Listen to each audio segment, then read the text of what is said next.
जी आप लोगों से मैंने कहा था कि अगर इसको एक्सेप्टेड बाय एम्प्टी स्टैक करना हो तो क्या चेंजेस होंगे आपके ख्याल में? अगर एक्सेप्टेड बाय एम्प्टी स्टैक करना हो तो क्या चेंजेस होंगे, सोचा आप लोगों ने?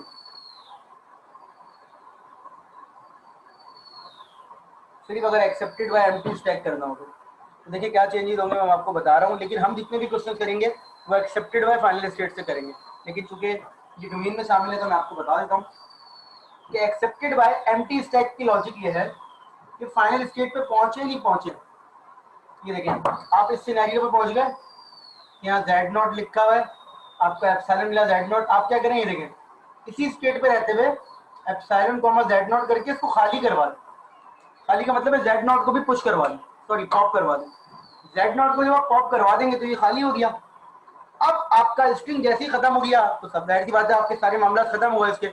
अब जैसे स्ट्रिंग खत्म हुआ आप कोडिंग में चेक करेंगे कि आपका स्टैक अगर एम्प्टी है, अगर आपका स्टैक एम्प्टी है तो स्ट्रिंग क्या हो गया, एक्सेप्ट हो गया। क्लियर हो गई बात? तो ये दो तरीकों से काम करता है, accepted by empty stack and accepted by final state.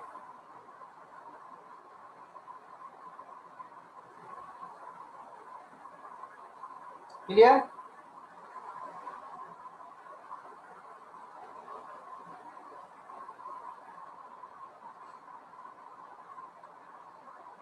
ठीक है, तो ये दो तरीके हम ज्यादातर वही करेंगे, एक्सेप्टेड बाय फाइनल स्टेट।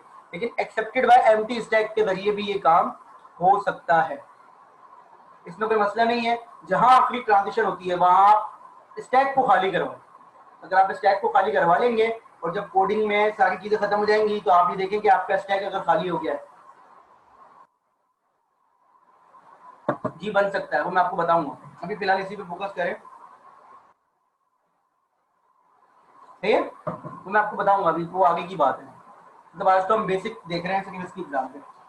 अब मैं इसका ट्रांजिशन टेबल बना रहा हूँ, तो ट्रांजिशन टेबल भी कोई इतनी मुश्किल चीज नहीं है, लेकिन जाहिर सी बात है एक क्वेश्चन का हम जरूर देखते हैं।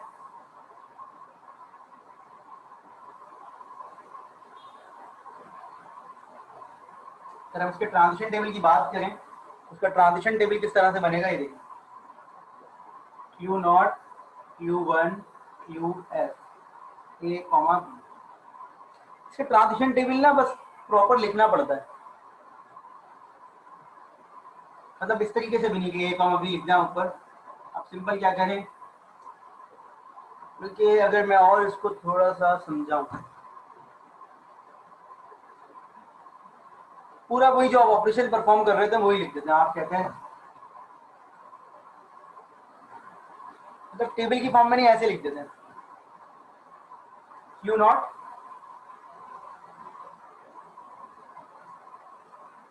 Not a comma Z not, बल्कि यार मुझे थोड़ी सी जगह चाहिए, मैं यहाँ लिख देता हूँ Q net A comma Z not.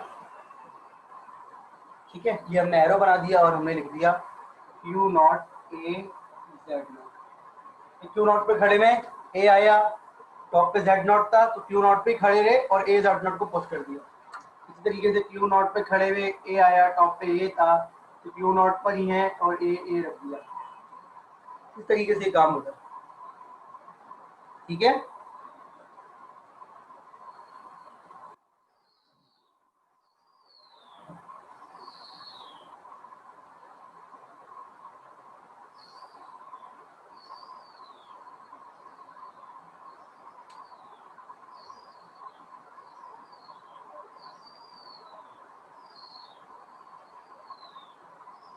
Clear? तो इसी तरीके से सारी आप स्टेट्स की ट्रांजिशन लिख दें, इसमें कोई मसला नहीं है। आप Q1 पे खड़े हैं, पुश पॉप करवाने के लिए हम क्या करेंगे, Q1 Q0 पे खड़े हैं, B आया A, आपने क्या किया, आप Q1 पे चले गए और आपने क्या करवा दिया, अच्छा मतलब पॉप करवा दिया। बस सिंपल इस तरीके से इसका ट्रांजिशन टेबल बनता है, इसमें कोई मुश्किल चीज नहीं है। मैं आपको नेक्स्ट क्वेश्चन करवा रहा हूँ, ठीक है? तो एक्सेप्टेड बाय हम फाइनल स्टेट से करेंगे, लेकिन एक्सेप्टेड बाय एम्प्टी स्टैक से भी हो सकता है, इसीलिए मैंने आपको ये चीज बता दी। तो नेक्स्ट क्वेश्चन मैं आपको करवा रहा हूँ। अब हर क्वेश्चन में ना लॉजिक आप मुझे समझाने की कोशिश करेंगे कि सर लॉजिक क्या लगेगी। ठीक है, अब मैं एक क्वेश्चन लिख रहा हूँ, मैं चाहता हूँ कि आप मुझे लॉजिक बताएं ताकि हम उस लॉजिक से सॉल्व करने की कोशिश करें।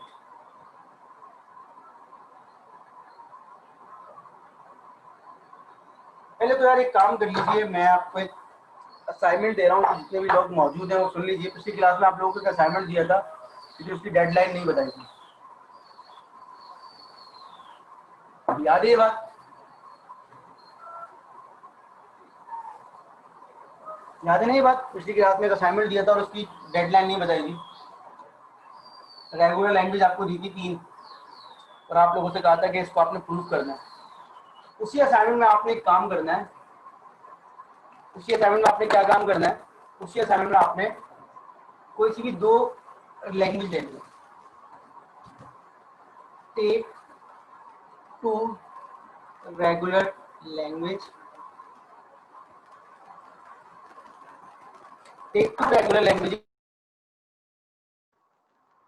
ये आवाज आ रही है मेरी सबको?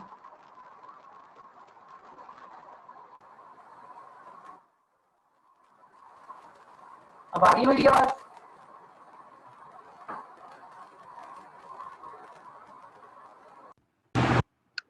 अब आवाज आ रही है मेरी सबको? करता हूँ फिर। अब क्लियर है या अभी भी? चले मैं देखता हूँ।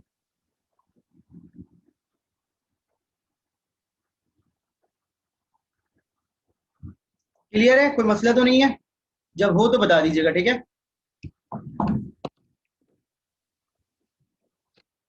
मैं भी जरा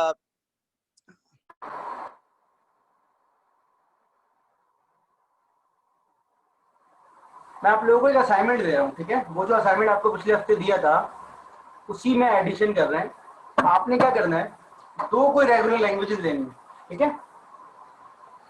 2 रेगुलर लैंग्वेजेस लेनी है और उस पर 3 अप्लाई करने हैं। कौन कौन से अप्लाई करना है मैं लिख देता हूँ। आपने अप्लाई करना है यूनियन प्रॉपर्टी,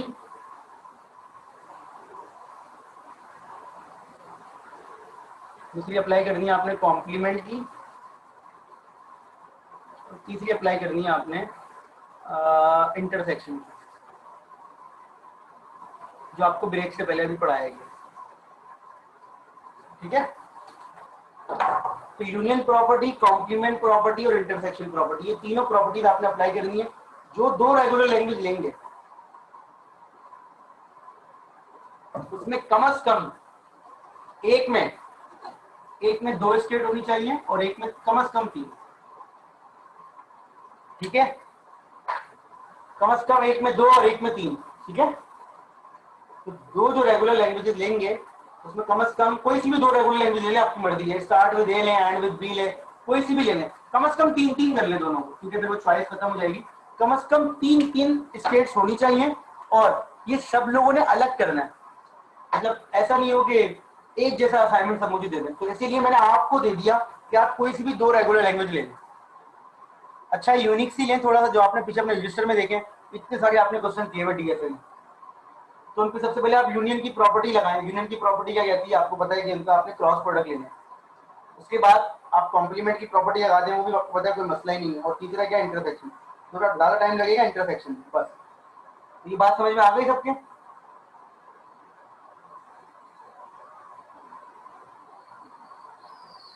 ये बात समझ में आ गई सबके? पिछली क्लास में आपको रेगुलर लैंग्वेज प्रूफ के क्वेश्चन भी दिए थे, वो भी इसी में ऐड कर दें। और इस असाइनमेंट की डेडलाइन अब हो गई है नेक्स्ट वीक। नेक्स्ट वीक मतलब 3 नवंबर। तो हमारी क्लास है तो 2 नवंबर तक की डेडलाइन होगी, ठीक है सर?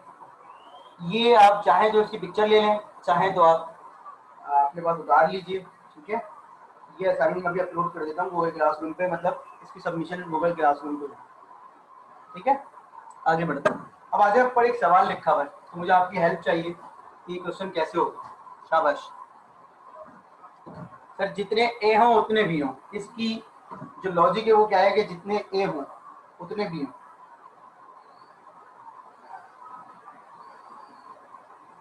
अब बताइए।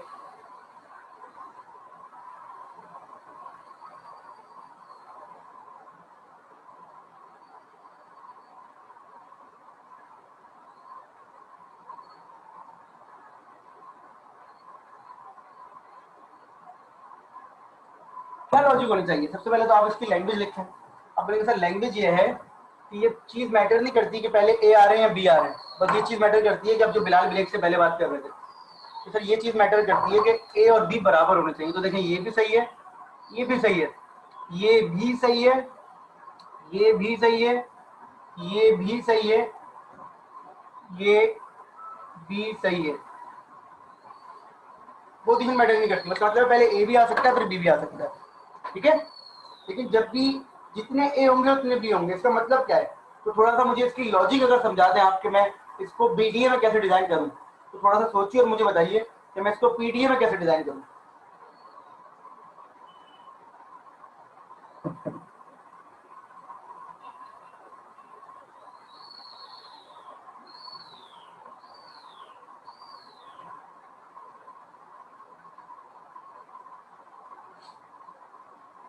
जी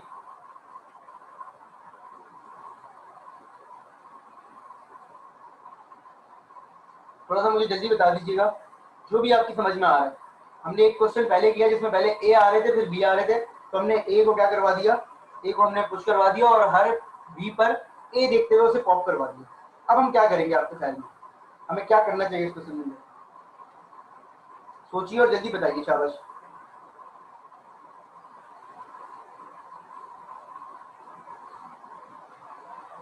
जी एनीवन? थोड़ा आसान है इसकी लॉजिक ना, इसलिए मैं आप लोगों से पूछ भी रहा हूँ। तो नई चीज होती है तो डेफिनेटली नहीं पूछी जाती, लेकिन इसमें आप भी बता सकते हैं। नहीं नहीं बेटा नहीं, देखिए इनपुट तो आपको हमेशा एक ही मिलेगा, सही है बेटा। जिसने भी मुझे ये आंसर किया है,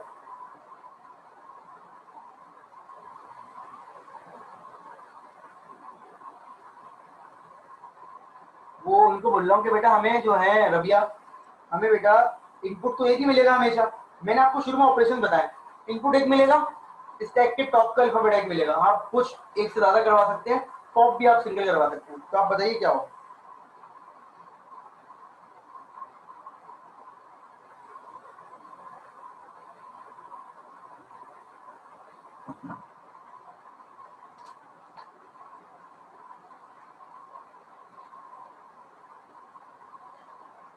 जी नहीं, हाँ बिल्कुल सही है, लेकिन नहीं आप लोग सोच सही नहीं रहे।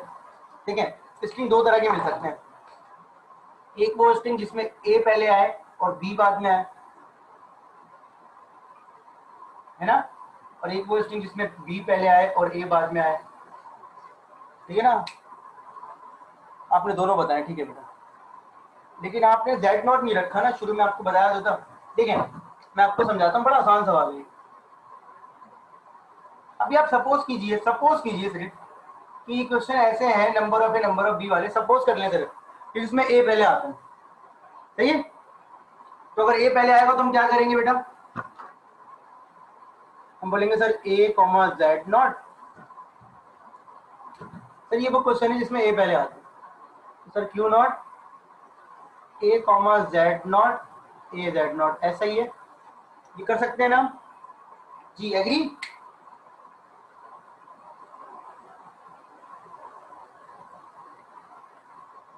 जी बेटा सही बता रहा हूँ गलत? कि ये वो क्वेश्चन है जिसमें ए पहले आ सकते हैं, तो बताइए गलत बता रहा हूँ सही बता रहा हूँ? यही करना चाहिए हमें, बाकी सब लोग बताएंगे मुझे अगर क्योंकि समझ में आ रहा है नहीं आ रहा, ठीक है। अब अगर ए पहले आते हैं तो हो सकता है ए के बाद दोबारा से ए आ जाए, तो ये भी सही है, और ये पुराना वाला काम है, इसमें मैंने कुछ नया नहीं बताया, ऐसा ही है। लेकिन सपोज कर लीजिए ये स्ट्रिंग आ गया, इसमें पहले क्या आया,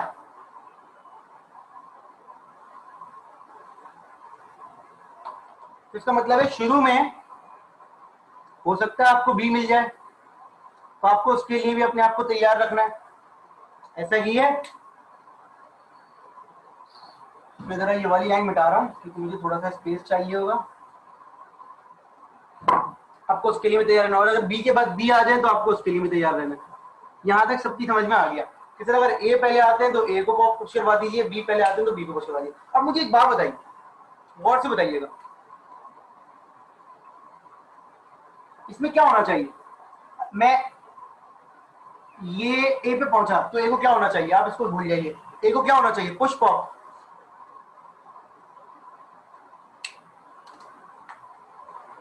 पुश होना चाहिए वंडरफुल, ठीक है। अब अगर ए देख चुका हूं और बी आ जाता है तो बी को क्या होना चाहिए, पॉप। बी पे ए को पुश होना चाहिए, बी को पॉप होना चाहिए।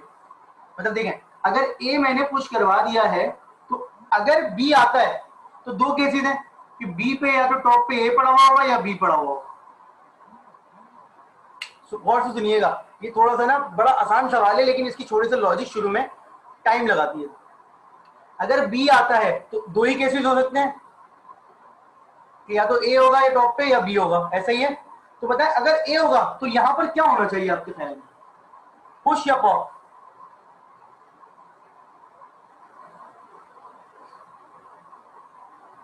पॉप होना चाहिए। और अगर बी के बाद बी आता है तो क्या होना चाहिए,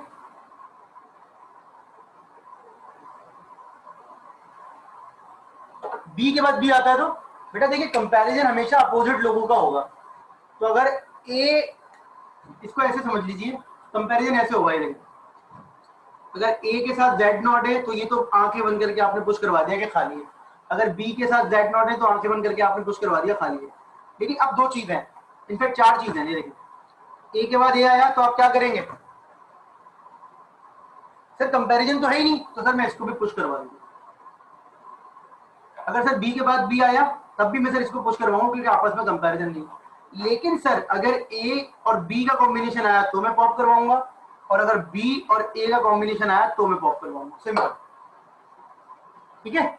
जब भी अपोजिट लोग होंगे तो आप पॉप करवाएंगे, अदरवाइज पुश करवाएंगे, और इनफैक्ट इनिशियल में तो आप पुश ही करवाएंगे। तो ये सारी इंस्ट्रक्शन मैं आंखें बंद करके यहाँ लिख रहा हूँ, देखिए अगर ए आया और टॉप पे बी पड़ा हुआ है तो आप पॉप करवा दीजिए, अगर बी आया टॉप पे ए पड़ा हुआ है तो पॉप करवा दीजिए, सिंपल। अब आप देखें सिर्फ इनिशियल स्टेट पे ही आपका सारा काम हो गया। अब अगर मैं एक स्ट्रिंग ले लूं, अगर मैं एक स्ट्रिंग ले लूं ये वाला A B B A B B A, गौर से देखिएगा, तो मुझे बताइए according to the given instructions जो हमने ट्रांजिशन लिखी है, सबसे पहले क्या है, ए के साथ टॉप पे क्या है, जेड नॉट, ए के साथ टॉप पे क्या, जेड नॉट। तो ये वाली इंस्ट्रक्शन चलेगी, ए हो जाएगा पुश। क्लियर हो गई बात? अच्छा ए के और बढ़ा दे, 4 भी कर दिए थे मैंने। अब फिर ए आया, टॉप पे क्या पड़ा हुआ है, ए कॉमा है, कौन सी इंस्ट्रक्शन रीड होगी, मतलब ट्रांजिशन रीड होगी ये वाली, इसको भी पुश करवा देंगे, यहां पहुंच गया।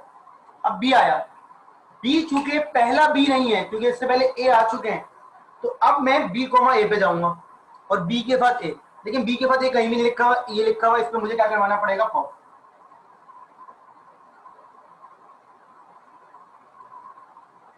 अब मैं इस बी पे आया, इस बी पे मैंने दोबारा क्या किया, इस बी पे मैं इधर आया और मैंने देखा बी के बाद टॉप पे क्या पड़ा हुआ, ए, मैंने दोबारा से इसको पॉप करवा दिया। अब यहां पहुंचते देखो, अब ये बी चेक करेगा कि टॉप पे क्या पड़ा हुआ है। टॉप पे जेड नॉट पड़े होने का मतलब ये है कि इसके पास कंपैरिजन के लिए कुछ नहीं है, अब ये खुद कंपेयर होगा, इसके पास कंपैरिजन के लिए कुछ नहीं है, ये खुद कंपेयर होगा, तो इसको पुश होना पड़ेगा। तो बी कॉमा जेड नॉट से कहां चला जाएगा, ये चला जाएगा दोबारा से stack. Clear? B comma Z nought से कहां चला जाएगा, दोबारा से स्टैक में चला जाएगा। अब एक और बी आता है, अब बी कहेगा भाई मैं तो ए से अपने आप को कंपेयर करता हूं, लेकिन बी से टॉप पे क्या पड़ा हुआ बी, तो ये भी पुश हो जाएगा क्योंकि इसके बाद कंपैरिजन के लिए कुछ नहीं।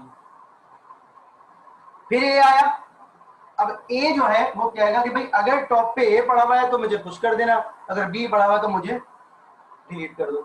फिर ए आया, ये इस बी को डिलीट कर दिया। फर्ज कर लीजिए फिर ए आता है, तो अब ए ये देखेगा कि टॉप पे क्या पड़ा हुआ है, क्योंकि टॉप पे कोई बी नहीं है, टॉप पे पड़ा हुआ जेड नॉट, तो ये पुश हो जाएगा। तो ये अकॉर्डिंगली पुश भी होंगे, पॉप भी होंगे, लेकिन ए पुश कब होगा, जब टॉप पे जेड नॉट या ए पड़ा हो। ए पुश कब होगा, जब उसके साथ जेड नॉट हो या ए हो टॉप पे। बी का भी यही केस है कि बी भी जब पुश होगा जब उसके पास जेड नॉट हो या बी हो, लेकिन ए की इंस्ट्रक्शन पे आप पॉप कब करवाएंगे, जब टॉप पे बी पड़ा हुआ, बी की इंस्ट्रक्शन पे पॉप कब करवाएंगे, जब टॉप पे ए पड़ा हुआ। सिंपल। ये सारी इंस्ट्रक्शन यहां लिखने से हमें कोई फर्क नहीं पड़ता क्योंकि इस क्वेश्चन के अंदर ऑर्डर मैटर नहीं करता। ऑर्डर का मतलब क्या होता है, पोजीशन मैटर नहीं करती, कोई भी कहीं भी आ सकता है। पहले वाले क्वेश्चन में थोड़ा सा याद कर लीजिए, पहले वाले क्वेश्चन के अंदर हमने अपनी पोजीशन इसलिए चेंज की थी क्योंकि हमें ए के बाद बी चाहिए था, इसमें हमने ऐसी कोई रिस्ट्रिक्शन नहीं है, तो हमने कहा क्यों अपनी स्टेट जाया करें। Is it clear? सब में देखिए अलग अलग चीजें, इसमें बी ए जेड नॉट, इसमें जेड नॉट बी ए, तो ये देखें यहाँ पर बी है, यहाँ पर है, तो ये 6 की 6 इंस्ट्रक्शंस अलग पर्पस पे काम कर रही हैं। ऐसा नहीं है कि कहीं पर भी कॉन्फ्लिक्ट आ रहा हो कि ए पे खड़े में, सॉरी बी पे, ए पे खड़े में जेड नॉट आ गया, ए पे खड़े में ए आ गया, एक और लिखा हुआ है, ऐसा नहीं है। देखें ऐसा नहीं है कहीं पर भी कि ये हो रहा है और ये हो रहा है, दो अलग अलग काम एक ही जगह पे हो रहे हैं, दो अलग अलग काम एक जगह पे नहीं हो रहे, तो इसका मतलब है कॉन्फ्लिक्ट की तो जरूरत ही नहीं है, ये काम हो रहा है बस। तो कहीं पर भी कोई सेम इंस्ट्रक्शन रिपीट नहीं हो रही, इससे पहले या इसके बाद। क्लियर? अब मुझे बता दीजिए, अगर हमारी कंडीशन फुलफिल हो गई है तो आखिर में क्या होना चाहिए? हमें मिलना चाहिए एप्सिलॉन, और उसके साथ क्या मिलना चाहिए? अगर हमारी इंस्ट्रक्शन फुलफिल हो गई है तो हमें क्या मिलना चाहिए? एप्सिलॉन, और उसके बाद क्या मिलना चाहिए?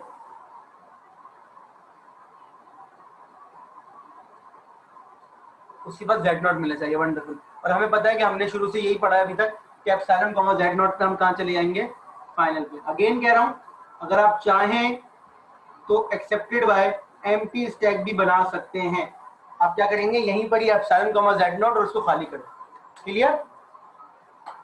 क्वेश्चन समझ में आ गया? स्क्रीन गालबन हैंग हो गई है ना? सही है। तो एप्सिलॉन कॉमा जेड नॉट पे आप उसे एक्सेप्ट करवा देंगे। Is it clear to all of you? आसान है, लेकिन दो स्टेट के अंदर सारा काम हो गया, लेकिन बात वही है कि इन स्टेट्स को डिजाइन करने के लिए हमने किस तरह से इसको समझा है, वो बड़ा इंपॉर्टेंट है। तो अगेन इस तरह के क्वेश्चन समझने के लिए हमें एक स्ट्रिंग सपोज जरूर करना पड़ता है, तो हमने देखिए स्ट्रिंग सपोज भी किया और उस पर काम कर लिया। अब मुझे बता दीजिए कि इस सवाल में अगर किसी को कोई प्रॉब्लम है तो मैं मौजूद हूँ। ये दो अलग अलग क्वेश्चन बेटा इसलिए करवाए गए हैं कि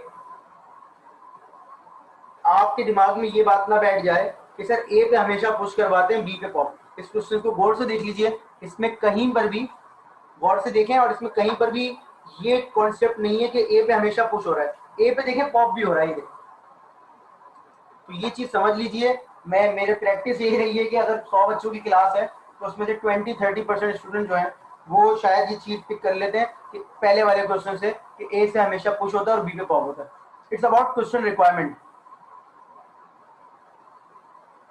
डेफिनेटली बेटा, कंपैरिजन के क्वेश्चन में कंपेयर कब होता है? कंपेयर कभी भी कोई चीज अपने आप से नहीं होती, कंपैरिजन कभी भी कोई चीज अपने आप से नहीं होती, कंपेयर हमेशा किसी अपोजिट चीज से होती है। तो ए हमेशा बी से कंपेयर होगा ना। तो ये बस लॉजिक समझने की जरूरत है कि कब हमें पुश करवाना है, कब हमें पॉप करवाना है। हाँ डेफिनेटली नहीं करेगा। आपने जो बात बोली है मैं उसको वेरीफाई करवा देता हूँ, ठीक है? वेरीफाई कर लेते हैं। हम एक काम करते हैं, हम एक स्ट्रिंग ले लेते हैं जिसमें अनइक्वल स्ट्रिंग है, ठीक है? ये देखिए, कोई भी स्ट्रिंग ले लें, आप मुझे बता दें, आप मुझे बता दें, छोटा बताइएगा, ज्यादा बड़ा नहीं बताइएगा। कोई स्ट्रिंग आप बता दें, शाबाश, जल्दी से बता दीजिए। कोई ऐसा बताइएगा ज्यादा बड़ा ना हो, 4-5 कैरेक्टर हो उसमें, अब जल्दी बता दीजिए। हाँ हाँ, आप बिल्कुल सही कह रहे हैं बिलाल, मैं ये नहीं कह रहा, अच्छी बात है आपने जो बताया, मैं इसको रिजेक्ट भी करवा सकता हूँ, बिल्कुल आप सही कह रहे हैं। हाँ, इसी रिस्पेक्ट से बात कर रहा हूँ कि अनइक्वल कोई एक्सेप्ट नहीं करेगा, लेकिन मैं ये चाहता हूँ कि चूंकि सवाल आपने किया है तो आप मुझे एक स्ट्रिंग बता दीजिए ताकि सब लोग देख भी लें ये बात सही भी हो रही है या नहीं हो रही। अच्छी बात है, आपने मुझे ये बात याद दिला दी। तो ये जो साथ में स्ट्रिंग लिखा है ये लिख लेते हैं, ठीक है? A double B triple A, सही है भाई? ये बराबर नहीं है, सही है ना? बराबर नहीं है ना, ये बराबर नहीं है, ठीक है? अब आप देख लीजिए, आपको मेरी आवाज तो सही आ रही है सबको?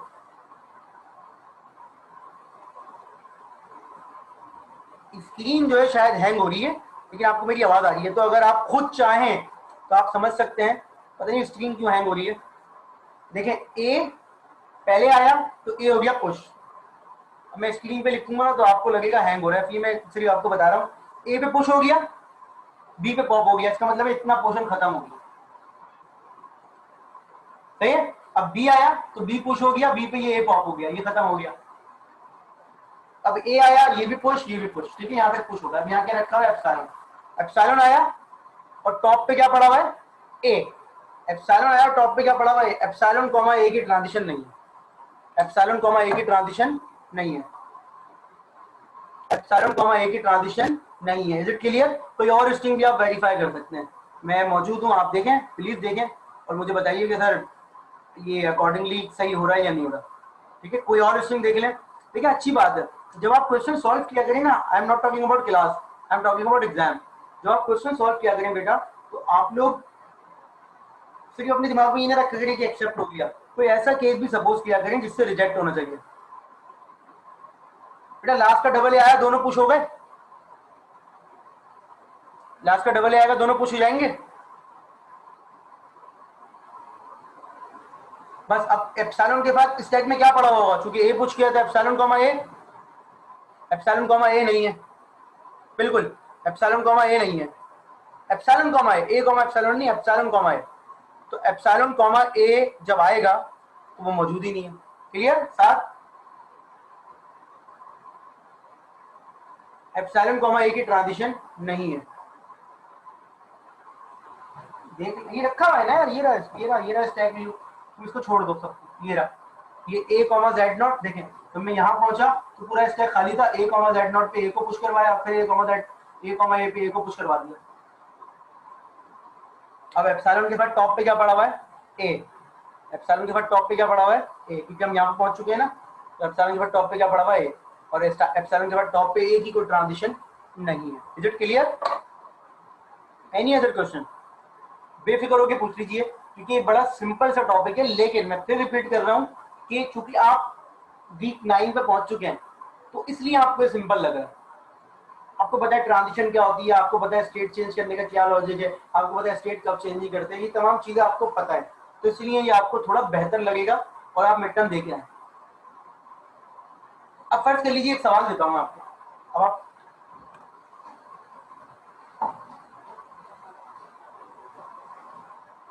अभी यूनिवर्सिटी का पॉइंट है, पता चला भाई बारिश हो गई, लेकिन यूनिवर्सिटी का पॉइंट तो अपनी जगह पर ही है, वो सारे स्टॉप पे जाता है, सिर्फ एक स्टूडेंट बैठ के आता है उसके अंदर। तो यूनिवर्सिटी का पॉइंट क्या बोलेगा, उसे मना कर देगा अगर वो रूट पर है तो। ये फर्ज कर लीजिए यूनिवर्सिटी तो आप लोग आ गए, लेकिन वापसी में सब लोग खुद चले गए, पता नहीं पॉलिसी है नहीं है, लेकिन वापसी में आप सब लोग खुद चले गए और सिर्फ एक स्टूडेंट रहता है। तो यूनिवर्सिटी का पॉइंट उसे तो छोड़ने जाएगा, प्रैक्टिकली तो उसे छोड़ने जाएगा ही ना। तो मना तो नहीं करेगा ना उसे, बोलेगा भाई नहीं आओ। या आप शादी में जा रहे हैं, किसी आपके रिश्तेदारों की यहाँ शादी, और आप पोस्टर में जा रहे हैं और वापसी में एक मेहमान रहता है, तो वो पोस्टर उसे छोड़ने जाएगी। Is it clear? तो यहाँ पर एक सवाल है, ये मना तो नहीं करेगा ना बंदा, क्योंकि आपने कोस्टर ही किया उसके लिए। तो कोस्टर की रिस्पॉन्सिबिलिटी, अब एक पैसेंजर हो या 15 हो, कोस्टर उसे लेके जाएगी। ऐसा ही है ना, ऐसा ही है ना। आप उबर करते हैं, उबर में आप अकेले जा रहे होते हैं, उबर वाला ये तो नहीं कहता ना यार 3 सीटें खाली हैं वो भी फिल करो, ऐसा तो नहीं है जी, सही फरमा रहा हूं मैं? ऐसा तो नहीं होता ना कि उबर वाला आपसे कहे नहीं भाई 3 सीटें खाली हैं, मैं तो खाली नहीं लेके जा रहा, उसे तो पैसों से मतलब है। तो यहाँ पर आपने एक सवाल दिया पीडीएफ, और आपने पीडीए से बोला कि भाई इस सवाल को सॉल्व कर लो, इस सवाल को सॉल्व कर लो। तो अब पीडीए की रिस्पॉन्सिबिलिटी है कि वो बोलेगा भाई, वो आपसे ना फालतू बात नहीं करेगा कि नहीं सर ये सवाल तो जो है वो, ये सवाल तो आप ऑटोमेटा से भी कर सकते थे, आप मुझसे क्यों कर रहे हैं, मैं तो टाइम ज्यादा लगाऊंगा, ये वो नहीं। हमने बोला पीडीए तो पीडीए, तो हमने बोला सही है। अब कंपैरिजन हो रहा है दोनों का, क्या दोनों का कंपैरिजन हो रहा है, ए और बी का? क्या ए और बी का कंपैरिजन हो रहा है? नहीं ना। तो हमें पता है जब कंपैरिजन नहीं है तो ऑर्डर है, सिर्फ पहले ए आएंगे फिर बी आएंगे, सिर्फ ऑर्डर है ना।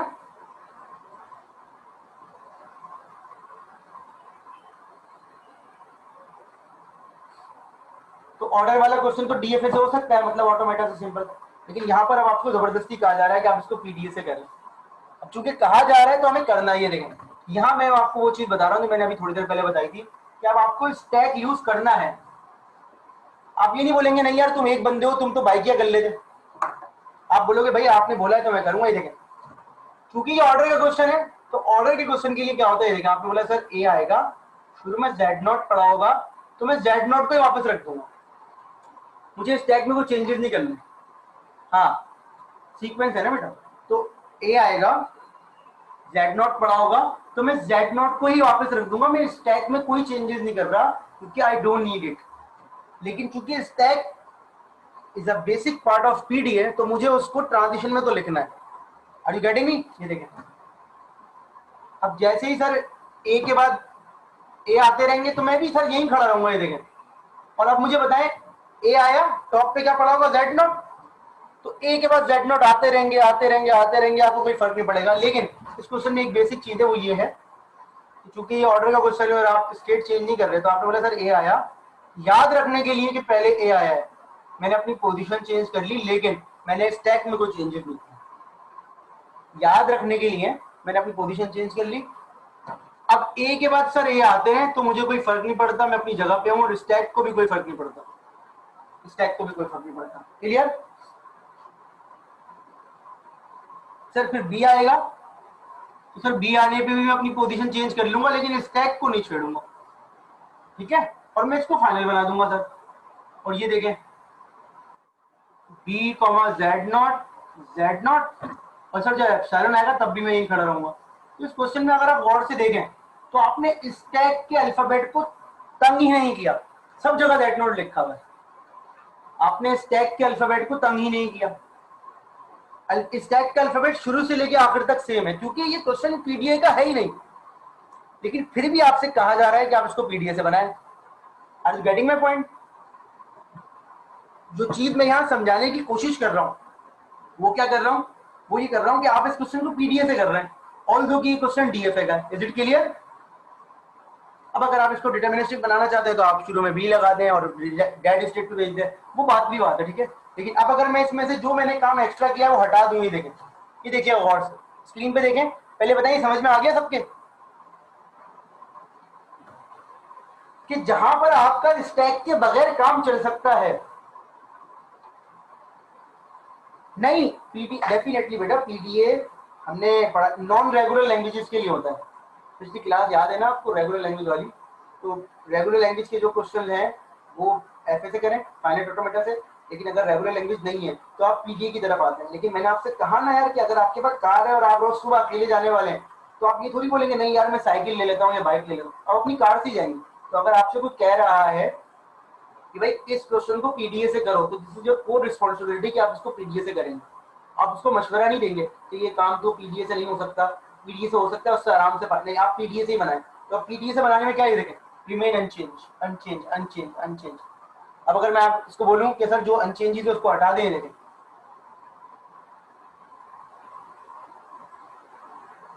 ये देखें, ये क्या बन गया आपका? फाइनाइट ऑटोमेटा बन गया, बन गया फाइनाइट ऑटोमेटा, क्योंकि स्टैक वाला काम जो आपने किया ही नहीं था, अब फाइनाइट ऑटोमेटा बन गया हो। फाइनाइट ऑटोमेटा की बात कर रहा हूँ, डीएफए की बात नहीं कर रहा। आई बिलीव कि अब आपको पता चल गया होगा कि फाइनाइट ऑटोमेटा का मतलब क्या होता है, चाहे वो डीएफए हो एनएफए किसी एक चीज की बात। तो देखिए वही चीज बन गई, पहले ए आएंगे सर और फिर बी आएंगे, फिर वही वाली बात है, अगर बी के बाद ए आता है तो डेड स्टेट, और शुरू में बी आ जाता है तो डेड स्टेट। तो अगेन आई एम रिपीटिंग कि फर्ज कर लीजिए कि आपको ऐसा क्वेश्चन दिया जा रहा है जो डीएफए से आसानी से बन सकता है, लेकिन आपको पीडीए से बनाना है। तो जहां जहां आप स्टैक में चेंजेस करते हैं आप अनचेंज रखेंगे, बिल्कुल ऐसा ही है स्टैक के। लेकिन stack is the responsibility of PDA, तो स्टैक पीडीए उसको टाइटल जरूर करेंगे। ऐसा नहीं है बोलेगा नहीं भाई मैं एक स्टैंडर्ड ना ट्रांजिशन लिखने का तरीका है, वो क्या है, ये और ये आपको इसी फॉर्मेट में लिखना है अगर आप पीडीए से कर रहे हैं। पर इतनी सी बात बताना चाह रहा हूँ, अगर आप पीडीए से कर रहे हैं तो आपको इसी फॉर्मेट में लिखना है। This is input symbol, this is top of the stack, this is your operation. Operation could be push और pop. Is it clear? Clear हो गई बात बेटा?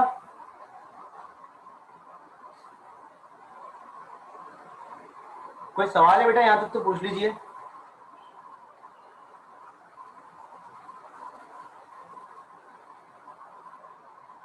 मैं ये कह रहा हूं बेटा, मैं बता देता हूं, मैं ये कह रहा हूं बेटा कि जो काम आपको जिससे कहा गया है वो कर लें। ये स्टैंडर्ड फॉर्मेट है, फॉर के लूप का ना एक स्टैंडर्ड फॉर्मेट है लैंग्वेज के अंदर। अब फॉर के लूप का फॉर्मेट क्या है, ये फॉर लगाए, सर बताएं स्टार्ट कहां से हो रहा है, सर बताएं एंड कहां पर हो रहा है, सर बताएं इंक्रीमेंट कहां हो। अब आपको फॉर का लूप एक दफा चलाना हो या 1000 दफा चलाना हो, आप उसको उसी फॉर्मेट में लिखते हैं। मेरी बात समझ में आ गई?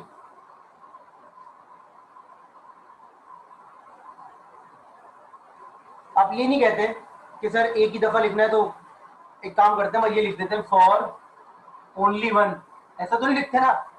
आप उसको उसी फॉर्मेट में लिखते हैं। तो यहाँ पर भी मैं यही समझाना चाह रहा हूँ कि एक क्वेश्चन जो पीडीए से करने को कहा जा रहा है, अगर पीडीए से करने को कहा जा रहा है वो किसी और चीज से आसानी से हो सकता है, तब भी हम पीडीए से ही करेंगे।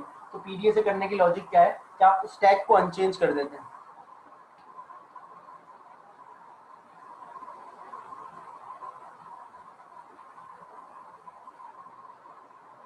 ये इनपुट सिंबल होता है बेटा, ये आपने पीडीए पूरा पढ़ लिया। ये कह रहा था बेटा मैं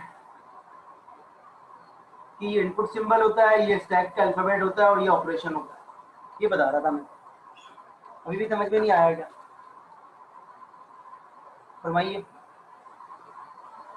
ये कह रहा था कि इसका एक स्टैंडर्ड तरीका है, आप पीडीए में ऐसे नहीं लिख सकते सिंपल सिंपल इनपुट, आपको स्टैक का भी बताना है।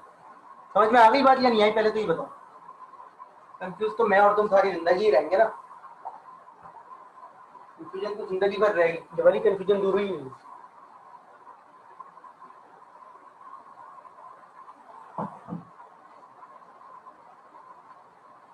बेटा किसी और का कोई सवाल है? किसी और का कोई सवाल है तो बताइए।